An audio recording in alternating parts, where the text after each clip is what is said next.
Approximately 11:11 p.m., 7th District officers overheard the sounds of multiple gunshots in the area of Martin Luther King Jr. and Malcolm X Avenue Southeast.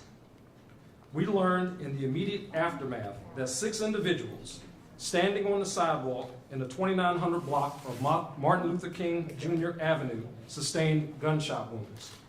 5 adult victims in total, 3 men and 2 women, were transported to area hospitals for non-life-threatening gunshot wounds. Tragically, our 6th victim, who has been identified as 6-year-old Nyiah Courtney. I want everyone to look at this.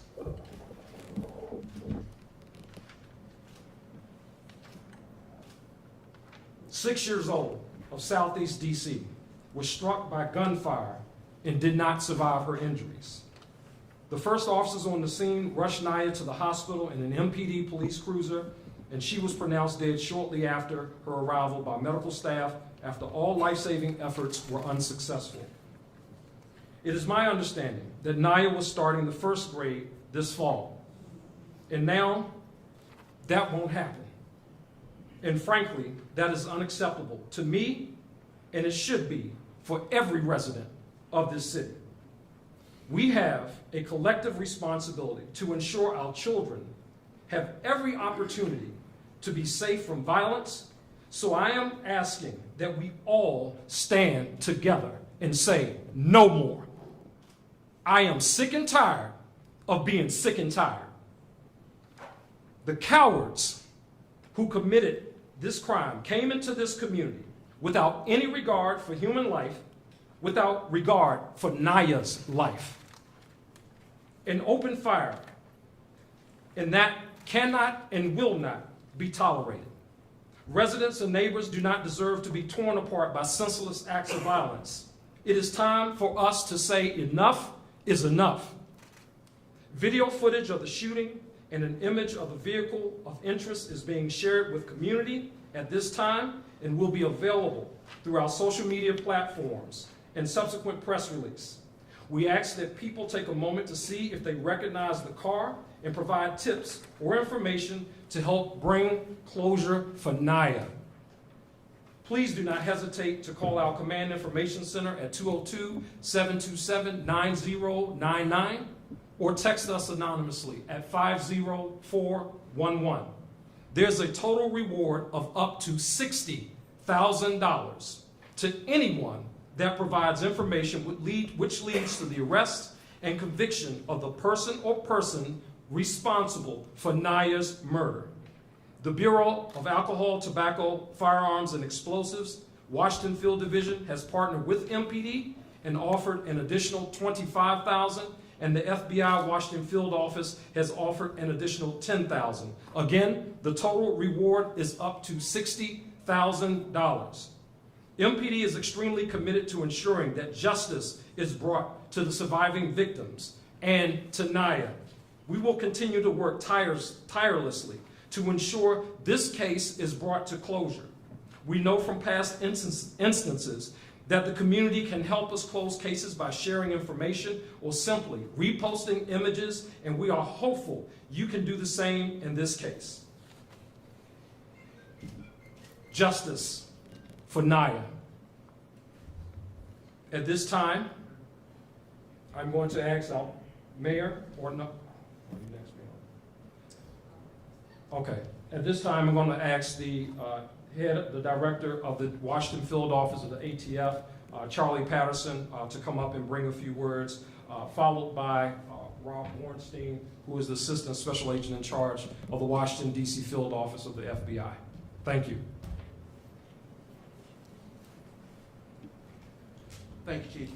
Good afternoon, everyone. My name is Charlie Patterson. I'm the Special Agent in charge of the Bureau of Alcohol, Tobacco, Firearms, and Explosives, Washington Field Division. Once again, we're dealing with another act of violence, including an innocent victim. Our collective hearts are broken for this unspeakable act of gun violence. ATF is adding an additional $25,000 to this reward for information because solving this crime is a #1 priority for all of us. In addition to the reward, ATF has made all of our investigative, analytical, and laboratory resources available to assist in this investigation. Gun violence is never acceptable, but especially when the victim is a child, we come together as a law enforcement community to ensure justice is served. Justice for Nyiah. Finally, someone out there has information about this horrific crime. We implore you to speak up. Call the tip line. You can remain anonymous, but please speak up. Thank you. My name is Robert Bornstein. I'm an Assistant Special Agent in charge of the Washington Field Office Criminal Division. I echo the Chief and the ATF Special Agent in charge's message. The FBI will utilize all of its resources in partnership with our federal agencies and with the District of Columbia to bring justice to this horrific act. We partner with MPD on a daily basis in all aspects, and we hope we could solve this case in a swift time. Thank you. I want to thank our members of law enforcement for all that they're going to do to make sure that the people responsible for the killing of this child are brought to justice.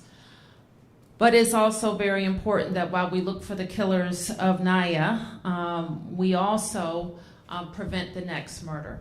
And that is within our sphere of influence as a community. Nyiah was killed. Somebody else could be killed tonight. Somebody else could be killed the next night.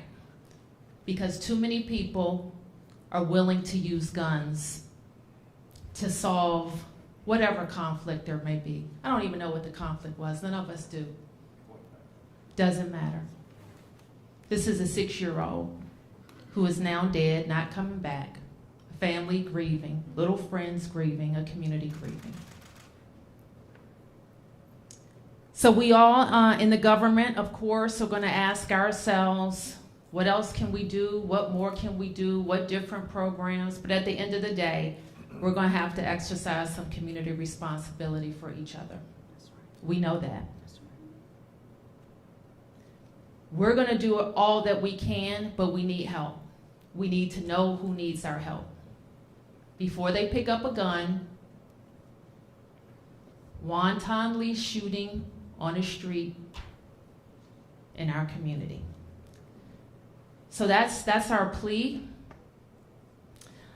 for everybody else. Our plea for Nyiah is that we find out who killed her. I charge the police with the thing, this is what I believe.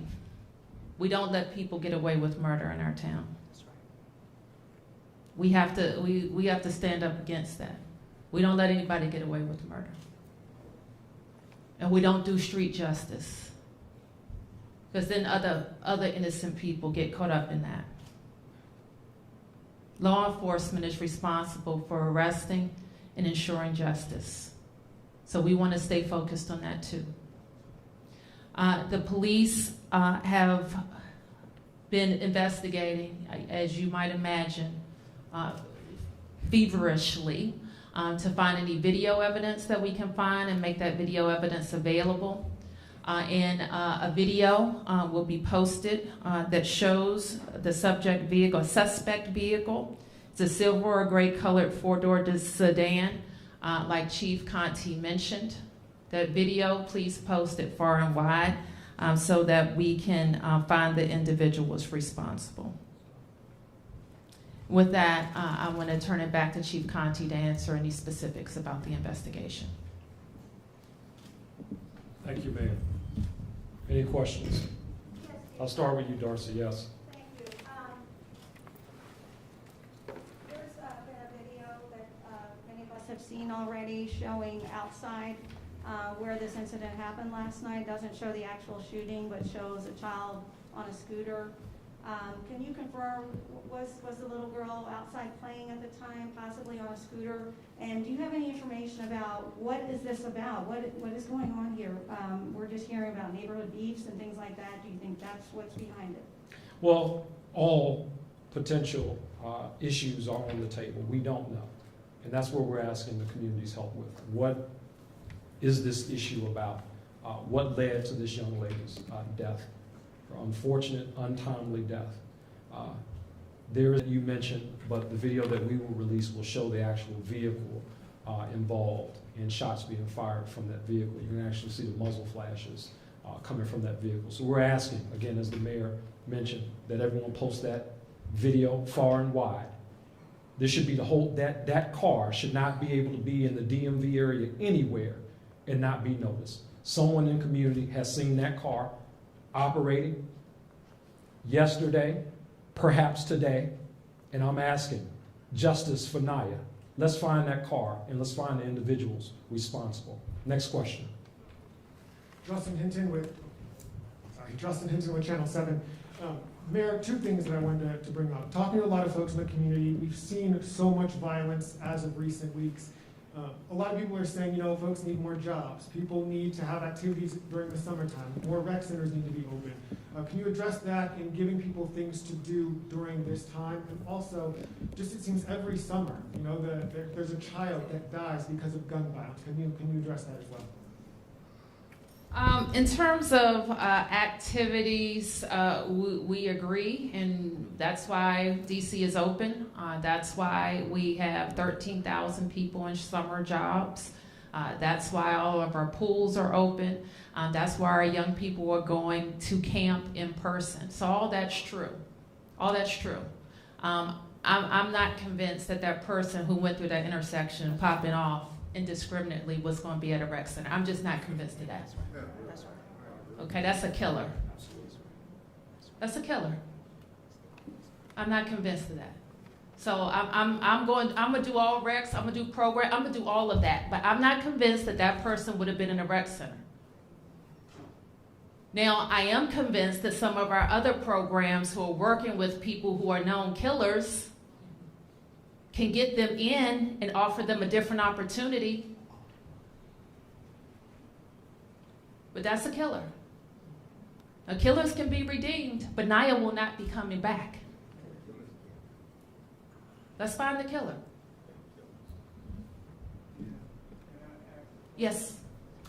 Sir, can I? Yes, go ahead. And then any other press questions, I'm going to come to that. Then we're going to, yes, sir. Please identify yourself. Yeah, this is Reverend Anthony Motley, Ward 8. Yes, Reverend Motley. I'd like to hear from my council member, because he knows. I'm sorry, council member. I didn't know you were here. I want to hear from my council I'm sorry. I didn't realize your council member was here. Council member White. Thank you.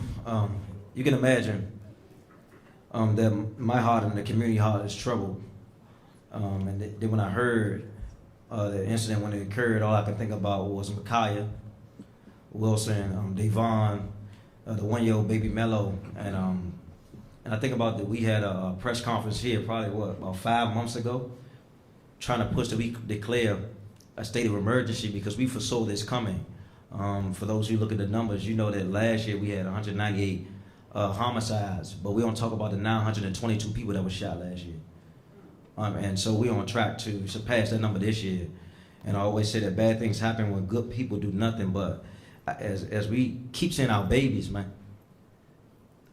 innocent kids getting shot, that's not what men do. And I think about when they bit that, you had to see that little girl, man. There's no way you bend the corner, you look over there, and you don't see. It wasn't just one kid out there. It was more than one child out there. And somehow in that person's mind, they didn't care. And almost 10 times out of 10, that person looks like you, talks like you, come from the same economic background as you, and live in the same community. And until we become sick and tired of seeing our babies and our women and our kids and our families in this situation over and over again, and rise up. Because I hear people talking about the mayor, the council member, the police department. This is all of our problem. That's right.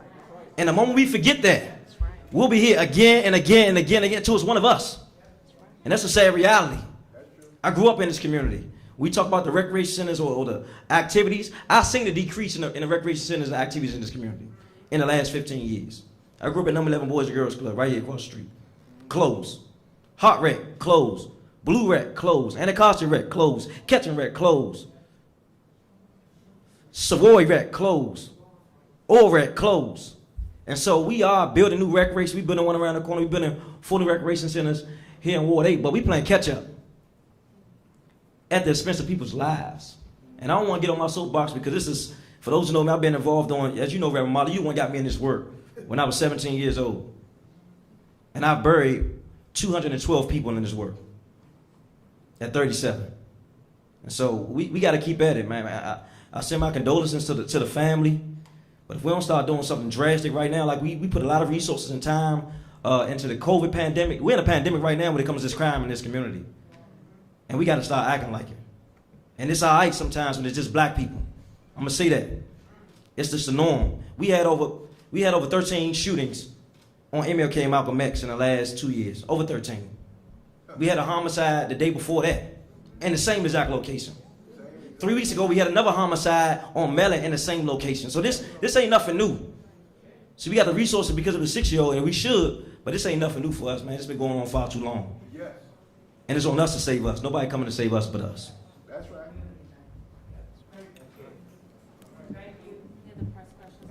Yeah, Mayor Bowser, Denise Rollard, Barnton, Washington Foreman. I'd like to ask Chief Contee, because what Councilmember White just mentioned is that intersection is no stranger to the residents of this community. And so much so that there are police officers that are planted at several intersections all day, every day. So I thought it was a bit unusual to hear that the police heard shots but didn't see shots.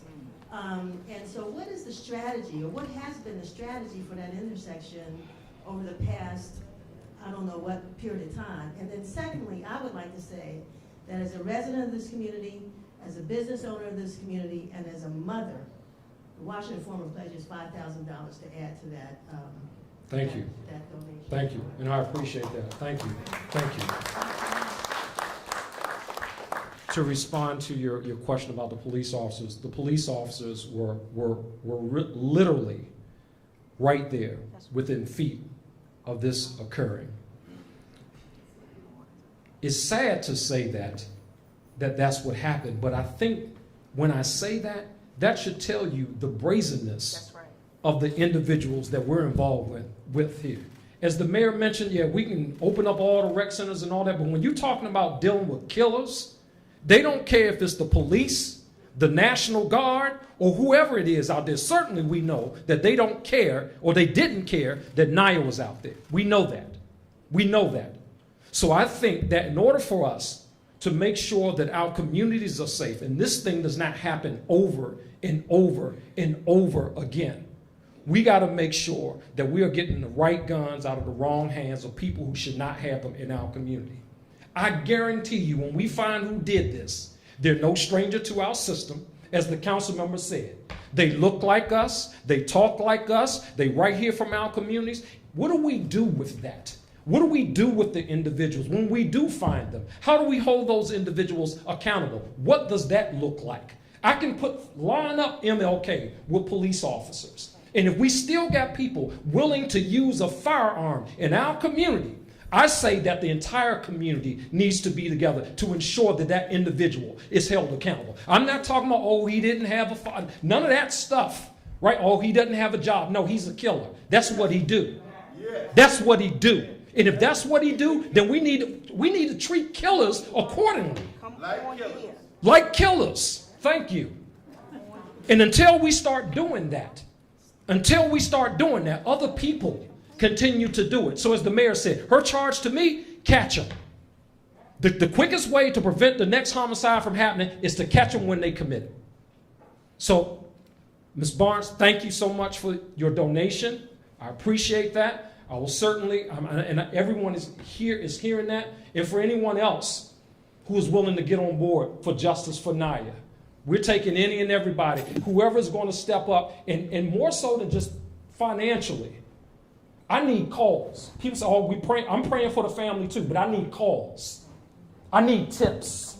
I need you to say, this is where that car is, Chief. This is what the beef is about, Chief. This is who did it, Chief. Send me a smoke signal. It really doesn't matter.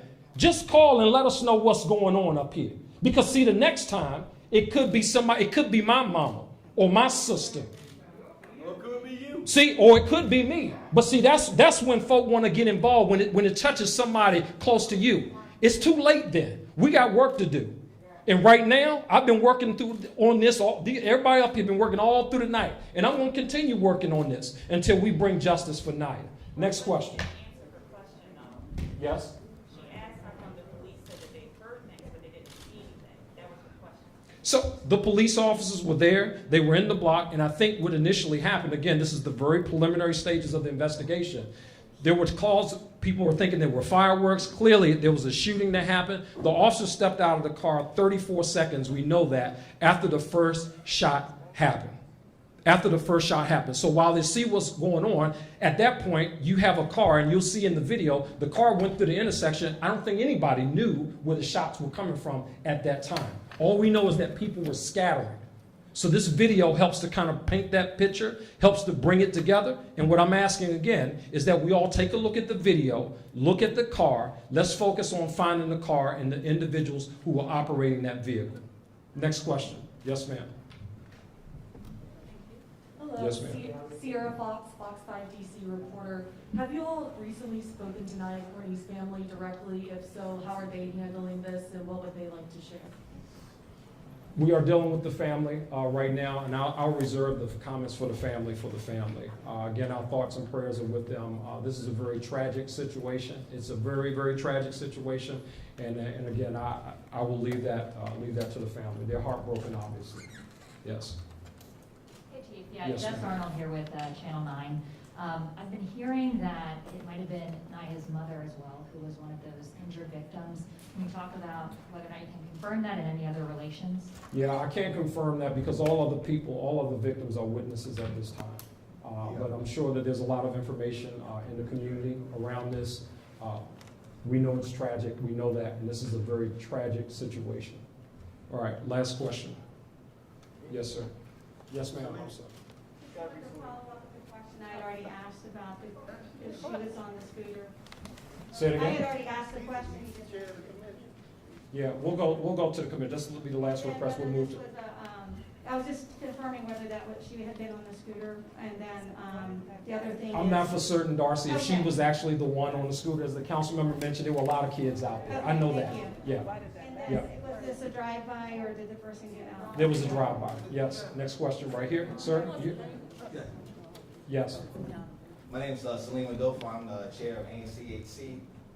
Myself, along with many of the residents in here, are protesting the renewal of the liquor license of Mart Liquor. And per the mayor's health equity report, it said that communities that are segregated with low economic development and high alcohol density are major outlets for violence. And so just like the council member said, there's been more than 13 shootings, and there's been 3 within the last week. We're protesting this license. Can we have this store license removed? From what I understand, the chief of police can designate a store, a liquor license that is a detriment to the community. Many of the residents in here have already signed the petition. We have a protest hearing coming up. We need the support from the administration to say, we got 7 liquor stores in close proximity to schools in this community. They need to be shut down. So, We Chief, know let me answer your that question, drugs are being Commissioner. sold inside. They're being sold inside. Commissioner, of this I'm establishment. happy to hear that the community is taking a stand in the protest process. The first, one of the questions I asked in my briefing with my team were which establishments were involved, have they been cooperative, did this incident start inside? All of these things help the chief in his determination, and it will help me in, if this is an ongoing protest, how I can get involved. So we know that the establishments that are a nuisance, and as I understand it, at least one of the 3 in this block are already the subject of I don't know what to call it, an ongoing investigation, for lack of the proper word, into their dealings in how they're contributing to a nuisance property. So you have my commitment to look at any of the protests, all three, and see what we can do with those businesses. What does your commitment look like when you say we have your commitment? What can we tell the residents that commitment will mean? Just what I said. I'm not gonna tell you something without having read what the protest is and without the police investigation. I need to know the nature of the complaints and what's happening. Well, one last thing, and I can say this with great sincerity and authority, is that you have many residents that would go on the record to say something but don't out of fear of safety. So all of the documentation may not be there to say, okay, Amber has all these complaints. So I would just ask you to keep that in mind. I got it.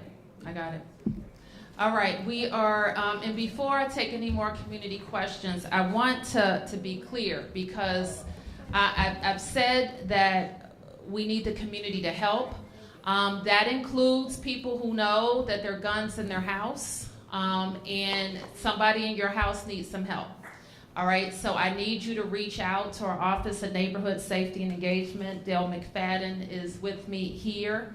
And we need to connect your loved one with help, all right, before they end up using a gun or, God forbid, something happens in your own home where that gun is. So please reach out for the resources that are available. Okay, we're going to take a few more questions. Yes, my name is Kwasi Seitu. I'm the ANC Commissioner for HCO1. And my issue is that if the police were there on the scene, and they usually are over there at Popeyes, which is like a substation, you know, and then they're sitting over at the gas station, and you see these people running through the intersection, and you see these people gathering on the corners, no enforcement, waiting for trouble to happen. Now you got 6 survivors of this. They know who did what. They know what it's about. Let's not play stupid here. We need to dig into it. We need to hold ourselves accountable. This is our community, our community. This is not a hood, it's a neighborhood. It's a community. We don't need hoods. We don't need killers. I'm not trying to save killers. I want to get rid of them. And I would appreciate if the city would focus in on that. Just like what he was asking about that license, we need that liquor store to go. It's got to go. That liquor store, or that whole block needs to go. That whole block needs to go. And we need the city to back us on that. Our commission is in favor of changing that entire block. We need the city to be behind us. Thank you. Okay. You have the last question. Okay, go ahead. The community did bring this to the commission about the liquor store. Okay. About what happens up there, right? Okay. So we have 6, 7 liquor stores where you can buy liquor in one block, right? I'm sure you don't have that in your neighborhood, right? I don't know anywhere in the world where that can be allowed. How many liquor stores, places people buy liquor, are allowed in one block? I don't know the regulations off the top of my head, but the process that the commissioner outlined is one that we need to focus on now, given that there are establishments that exist. And let's be clear, they exist because people support them. So they probably, I don't know what else they sell, but they probably sell other drugs. Okay, okay, I got it. We've been asking for partnership with the police department. We are all here because we need help. I got it. Last time we asked for help, the police department said they didn't have enough in their budget to police Congress Heights. Who said that? We were on the, you remember that call? Yeah, I'd like to know who said that. No, who said it? Who said that? It was a, MPD had communicated to ANC 8C02 that they do not have adequate resources to address crime. Okay, who Congress said Heights that? and enforce the law. If we can forward that email to you, we have notes for that meeting. Okay. So if you could give us some kind of pipeline, some way to communicate directly to you. Well, your commander is right here.